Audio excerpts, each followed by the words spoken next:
Hello friends, मैं गिरिराज सिंह।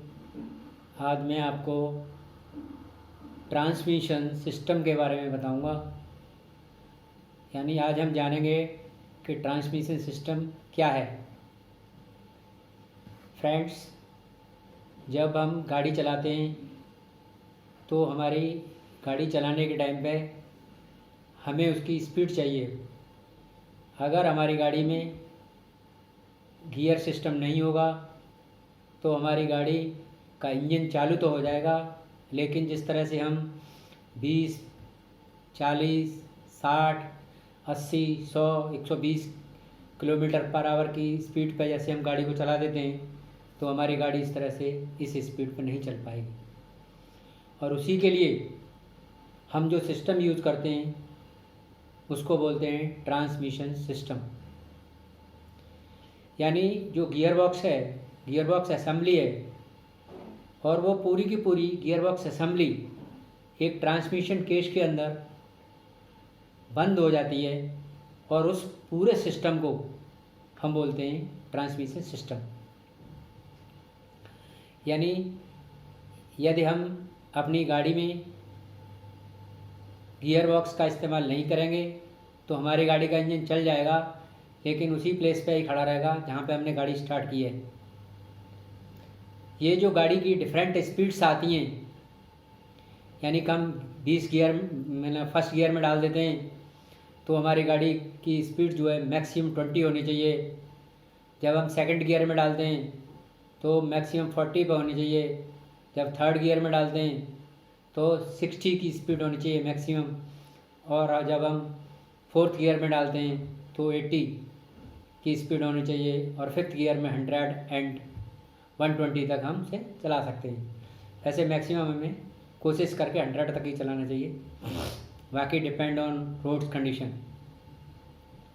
तो इस तरह से हम डिफरेंट स्पीड पे अपनी गाड़ी को चलाते हैं, और उसका मेन होता है रीज़न हमारा गियर बॉक्स का रोल होता है, जिसमें हमारा गियर बॉक्स इतना इम्पोर्टेंट रोल करता है कि हमारी गाड़ी की स्पीड, यानी जो 0 की स्पीड पर इंजन को चलाया था वो कुछ ही मिनटों के अंदर 100 की स्पीड पर चली जाती है। फ्रेंड्स, आज हम इसमें यानी हमारा जो ट्रांसमिशन सिस्टम है इसी का एक इम्पोर्टेंट पार्ट है क्लच असेंबली, उसके बारे में जानेंगे। जो क्लच असेंबली होती है इसका मेन चीज़ है गियर बॉक्स को एंगेज करना और डिसएंगेज करना। यानी एंगेज करना क्या है कि जब हमने अपने इंजन को स्टार्ट किया और इंजन स्टार्ट करने के बाद हमारी गाड़ी, अब हमने उसको गाड़ी को चलाने के बाद गियर में डालने की कोशिश की। तो जब हम गियर में डालते हैं तो गियर में डालने से पहले जो क्लच है हम क्लच पर पैर रखते हैं, और उस क्लच पर पैर रखने के बाद जब हम क्लच को दबाते हैं तो हमारे गियर न्यूट्रल हो जाते हैं और हम आसानी से गियर को चेंज कर सकते हैं। साथियों, क्लच का बहुत ज़्यादा इम्पोर्टेंट रोल है किसी भी व्हीकल के अंदर, क्योंकि हम जितनी आसानी से जो गियर चेंज कर लेते हैं वो मेन कारण है उसका, हम क्लच के कारण ही चेंज कर पाते हैं। साथियों, जो क्लच है ये जब हम गाड़ी को फर्स्ट से सेकंड गियर में डालने की कोशिश करते हैं या स्टार्टिंग से शुरू करते हैं तो हमें हर टाइम क्लच को पहले दबाना पड़ता है और उसके बाद गियर को हम डालते हैं, और फिर गाड़ी को धीरे धीरे बढ़ाते हैं और आसानी से क्लच पे से पैर रिमूव कर लेते हैं। अगर हम क्लच से एक साथ तुरंत पैर हटा लेंगे तो हमारी गाड़ी बहुत झटक देगी, एकदम तगड़ा झटका लगेगा और गाड़ी बंद हो जाएगी। इसलिए यानी हमें क्लच पे से पैर हटाना नहीं चाहिए, बल्कि धीरे धीरे करके पैर को हटाना चाहिए, ताकि गाड़ी अपनी मोशन में आ जाती है और फिर आसानी से चलती रहती है। अब जो मैं आपको ये बताऊंगा फ्रेंड्स कि जो क्लच है उसकी रिक्वायरमेंट किस किस चीज़ के लिए रिक्वायरमेंट होती है, यानी क्लच से हमें हमारा क्या क्या फ़ायदा रहता है। तो सबसे पहले क्लच जो है टॉर्क ट्रांसमिशन के लिए काम करती है, यानी गाड़ी में जितना टॉर्क का ट्रांसमिशन होता है वो क्लच के द्वारा होता है। दूसरा है ग्रेजुअली एंगेजमेंट। ये जो है यानी गियर बॉक्स के साथ धीरे धीरे एंगेज होती है और धीरे धीरे डिसएंगेज हो जाती है, यानी किसी चीज़ के साथ गियर बॉक्स के साथ धीरे धीरे एंगेज होना और फिर डिसएंगेज होना, ये इसमें जो है ये क्वालिटी होती है। क्योंकि एक साथ अगर तुरंत ही एंगेज होने पे फ्रिक्शन ज़्यादा होगा और उससे हमारी क्लच प्लेट जल्दी ख़राब हो जाएगी।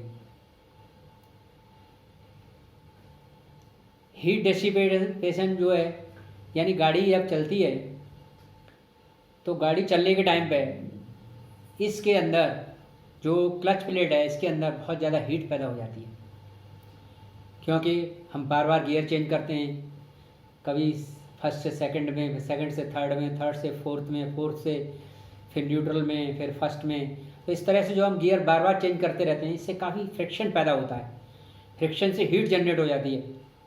तो ये जो है हीट को बाहर निकालती रहती है और इसमें सहने की क्षमता भी काफ़ी होती है। डायनेमिक बैलेंसिंग यानी जो हमारी क्लच प्लेट है इसकी जो बैलेंसिंग है वो भी परफेक्ट होनी चाहिए, क्योंकि अगर क्लच प्लेट की बैलेंसिंग सही नहीं होगी तो जब हम गाड़ी को चलाएंगे तो हमारी गाड़ी के गियर भी आसानी से चेंज नहीं होंगे, हमें ट्रबल आएगी। इसलिए फ्रेंड्स हमें ध्यान रखना चाहिए कि हमारे जो बैलेंसिंग है इसकी वो बिल्कुल सही होनी चाहिए। वाइब्रेशन डैम्पिंग, हमारी जो क्लच है ये जो हमारी गाड़ी में जो वाइब्रेशन होते हैं, जो गियर बॉक्स में हम जब गियर चेंज करते हैं तो एकदम जर्क्स पैदा होते हैं, उससे भी ये काफ़ी सेफ्टी करती है। इसलिए क्लच प्लेट से हमारा इसमें भी बेनिफिट रहता है कि हमें जर्क्स कम महसूस होते हैं। जहाँ तक साइज़ की बात करें तो क्लच प्लेट का साइज़ जितना छोटा हो उतना ही अच्छा रहता है, क्योंकि अगर ज़्यादा बड़ा साइज होगा तो वो स्पेस ज़्यादा लेगी और अगर साइज़ छोटा होगा तो कम स्पेस लगेगा। इसलिए हमें जो है क्लच प्लेट का जो साइज है वो भी छोटा रखना चाहिए। साथियों, फ्री पेडल प्ले यानी जब हम गाड़ी को चलाते हैं तो ये नहीं है कि हम क्लच पर हमेशा पैर रखे रहें। अगर हम क्लच पर हमेशा पैर रखेंगे तो हमारा गाड़ी का फ्यूल कंजप्शन बढ़ जाएगा। इसलिए हमारा जो पेडल है उसको हमें फ्री रखना चाहिए। अगर हम पेडल को फ्री रखेंगे तो हमारी गाड़ी ठीक चलेगी और एज एंड व्हेन रिक्वायर्ड यानी जब हमें ज़रूरत हो तभी हमें उसके ऊपर पैर रखना चाहिए, तभी हमें उसको पेडल को दबाना चाहिए और उसके बाद उसका जो फंक्शन है वो हमें करना चाहिए। हमारी जो क्लच प्लेट है वो ऑपरेशन जब हम उसका करते हैं, मतलब जब उसको हम चलाते हैं तो चलाने में बहुत इजी होनी चाहिए। इजी का मतलब है कि जितनी स्मूथ चलेगी उतना ही हमें उस पर हम ड्राइवर जो है उस चीज़ को देर तक मेंटेन कर सकता है। लेकिन अगर क्लच स्मूथ नहीं है, चलाने में इजी नहीं है, तो ड्राइवर जो है कुछ टाइम के बाद फीलिंग उसके अंदर आ जाएगी कि कि मेरी क्लच सही काम नहीं कर रही है। इसलिए बहुत इजी होना चाहिए चलाने में। लाइटनेस मतलब हमारी जो क्लच है ये बिल्कुल हल्की होनी चाहिए। हल्की से मतलब है यहाँ पे कि जब हम क्लच को दबाते हैं तो वो बहुत आसानी से दब जानी चाहिए और उसका ऑपरेशन बहुत स्मूथ होना चाहिए। इसलिए हमें जो है क्लच जो है यानी जो गाड़ी को चला रहा है, जो मेंबर गाड़ी को चला रहा है उसको इजी होना चाहिए। That is called lightness. अब हमारी जो क्लच प्लेट है इसके 3 जो है पार्ट्स मेन होते हैं। एक है ड्राइविंग मेंबर, दूसरा है ड्रिवन मेंबर और थर्ड है ऑपरेटिंग मेंबर। यानी जो ड्राइविंग मेंबर है, जो इसके पार्ट्स होते हैं ड्राइविंग वाले, वो इसको चलाते हैं। यानी क्लच प्लेट जो है बहुत सारे कई पार्ट्स से मिलकर बनाई जाती है। इसमें जो है बेयरिंग होती है, इसमें लाइनिंग सरफेस होता है, इसमें क्लच प्लेट होती है। तो इसमें कई सारे पार्ट से, इसमें मैग्नेटिक फील्ड होता है, इसमें कई सारे पार्ट से मिलने के बाद एक क्लच असेंबली बनती है। तो जो ड्राइविंग है, जो हमारा ड्राइविंग करने वाला है यूनिट है, वो हमारा पहला ऑपरेशन होता है जब हम इसको क्लच को स्टार्ट करते हैं। दूसरा हमारा यूनिट होता है इसमें ड्रिवन यूनिट, जो इसको दूसरा चलाता है। यानी क्लच प्लेट जब काम करती है तो उस टाइम पे जो यूनिट, कुछ पार्ट्स ऐसे हैं कि स्टार्टिंग में चलते हैं, कुछ पार्ट्स ऐसे हैं जब हम लगाते हैं, उसको दबाते हैं पैडल को, तब उसके बाद ऑपरेशन करते हैं। और थर्ड होता है ऑपरेटिंग मेंबर। ऑपरेटिंग मेंबर से मतलब है कि जब हम क्लच को यूज में कर रहे होते हैं तो हमारी क्लच जो है फंक्शन स्मूथली करनी चाहिए और दबाने के टाइम पे हमें ज़्यादा फोर्स लगाने की ज़रूरत न पड़े। दूसरा, इसका ड्राइवर को जो है इजी ऑपरेशनल हो और इसमें फ्रिक्शन भी, इसमें से किसी तरह की आवाज़ ना आ रही हो। क्योंकि कई बार क्या होता है, क्लच प्लेट को जब पैडल को दबाते हैं तो उसमें से एक साउंड आना शुरू हो जाती है। तो वो साउंड जब थोड़ी सी आती है उसके बाद हमारा इसको ठीक कराना ज़रूरी होता है। इसलिए हमें ध्यान रखना चाहिए कि क्लच प्लेट से अगर माइनर साउंड भी आ रही है तो हम उसको चेक करा लें, उसमें जो भी प्रॉब्लम हो उसको मेंटेनेंस करा के ठीक करा लें। साथियों, अभी हमने आपको बताया ट्रांसमिशन सिस्टम के बारे में। ट्रांसमिशन सिस्टम क्या चीज़ है, और ट्रांसमिशन में ही एक इम्पोर्टेंट पार्ट है क्लच असेंबली। क्लच असेंबली के बारे में बताया, क्लच असेंबली के पार्ट्स क्या हैं, कैसे फंक्शन करती है। मुझे उम्मीद है कि आपको ये समझ आया होगा।